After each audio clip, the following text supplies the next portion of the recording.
Amici di Crazy Rider Italia, ben trovati!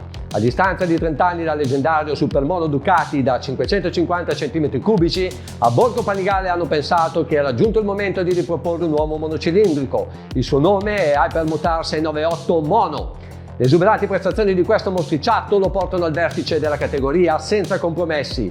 Io ne sono rimasto entusiasta per quanto divertimento è in grado di regalare. Dopo la sigla vi racconto quanto percepito dalla mia prova su strada. Restate con noi!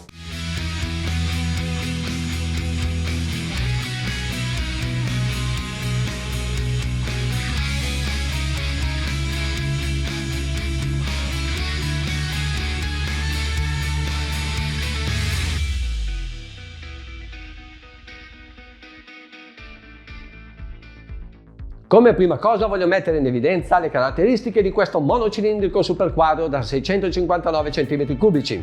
Il progetto nasce dal bicilindrico montato sulla Panigale 1299. Di fatto dal propulsore di quest'ultima il nuovo monocilindrico eredita il pistone di ben 116 mm, la conformazione della camera di combustione, le valvole di aspirazione in titanio da 46,8 mm di diametro, quelle di scarico da 38,2 mm e il sistema dermodromico. Da tali scelte il mono superquadro è in grado di sviluppare una potenza di 77,5 cavalli a 9.750 giri di rotazione, ponendo il suo limite a 10.250 giri minuto. I tanti accorgimenti tecnici riportati a questo motore, generalmente riscontrabili solo sui modelli più performanti di casa Ducati, pongono questa Hypermotard 698 tra le moto più esclusive di questo segmento. Una volta in sella mi è stato subito chiaro quale fosse la sua predisposizione. La prima marcia lunga e la poca trattabilità ai bassi regimi mettono in evidenza la sua vocazione corsaiola. Superata la soglia dei 3500 giri, il propulsore prende vita spingendo con tanta forza e linearità. Ciò che mi ha colpito particolarmente è l'allungo infinito inaspettato da un monocilindrico. Nonostante le prestazioni da record, questo mono superquadro non necessita di una manutenzione straordinaria. Il cambio olio deve essere effettuato ogni 15.000 km e il controllo giocovalvole è programmato a 30.000. Per chi non fosse ancora soddisfatto, esiste una versione più racing in grado di sviluppare una potenza di 85 cavalli. Questo modello, che riporta la sigla RVE, è dotato di uno scarico completo, filtro aria sportiva e centralina dedicata. Per enfatizzare al massimo le performance in un utilizzo su pista è stata prevista anche una diversa taratura delle sospensioni e pneumatici in mescola. La livrea dedicata mette in evidenza la maggior predisposizione alle corse. Per chi invece fosse provvisto della sola patente A2, esiste anche una versione da 35 kW che eroga 43,5 cavalli a 6.250 giri.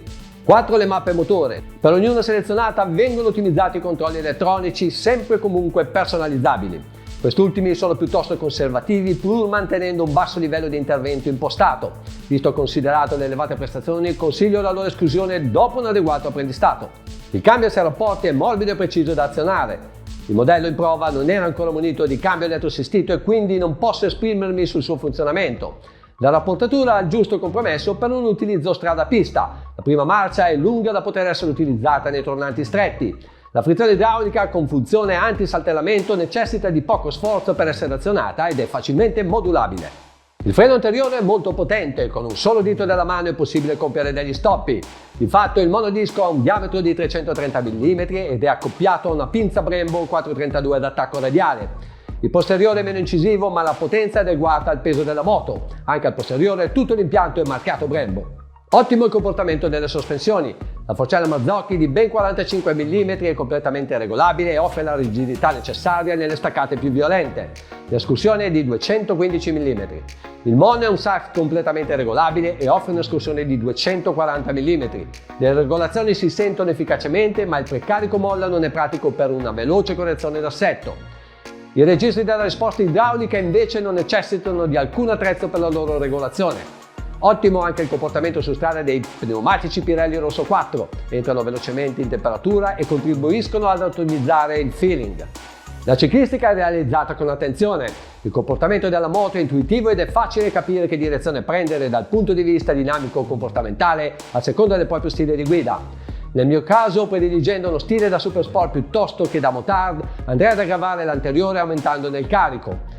Per chi è abituato a muoversi sulla porzione più avanzata della sella, invece, con maggior probabilità troverà l'equilibrio dinamico voluto. Nelle mani di chi ci sa fare, questa Hypermotard 698 diventa imprendibile tra le curve di medio e stretto raggio.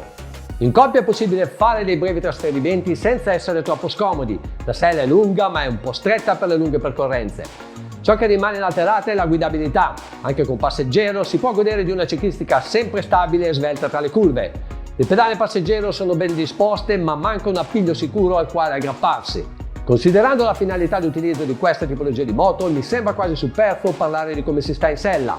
Come giusto che sia su di una motard, il manubrio è largo e alto, la sella lunga arriva fin sopra il serbatoio e le pedane sono raccolte quanto basta a garantire notevoli angoli di piega.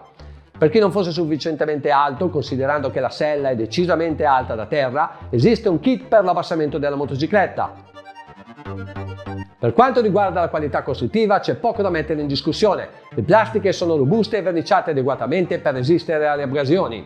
Il bellissimo forcellone in alluminio lavorato a laser viene messo in evidenza dallo sfondo nero lucido del cerchio posteriore. Non manca il segno distintivo tipico delle motard da gara, il doppio scarico montato in alto e a lato della coda. Insomma, la cura dei particolari e la pulizia delle linee sono tipicamente Ducati. Pertanto gli display di una dimensione ridotta, le info necessarie si leggono bene, i livelli impostati dei controlli elettronici sono di buone dimensioni. Quest'ultimi possono essere richiamati velocemente tramite apposito interruttore posto sul blocchetto di sinistra. I paramani sono ben ancorati e proteggono molto bene. Gli specchietti offrono una buona visibilità e vibrano poco. L'illuminazione è completamente a LED. Il faro anteriore è generoso nelle dimensioni e illumina efficacemente la strada. Il look della luce DRL si integra perfettamente con la linea del frontale. Il design del fanalino posteriore fa intuire anche di notte che si tratta di una Ducati. Amici, siamo giunti al termine di questa prova. Vi ringrazio per la vostra attenzione e rinnovo l'invito a chi ancora non l'avesse fatto a iscriversi al canale per non perdere il prossimo appuntamento con Crazy Rally Italia. Ciao!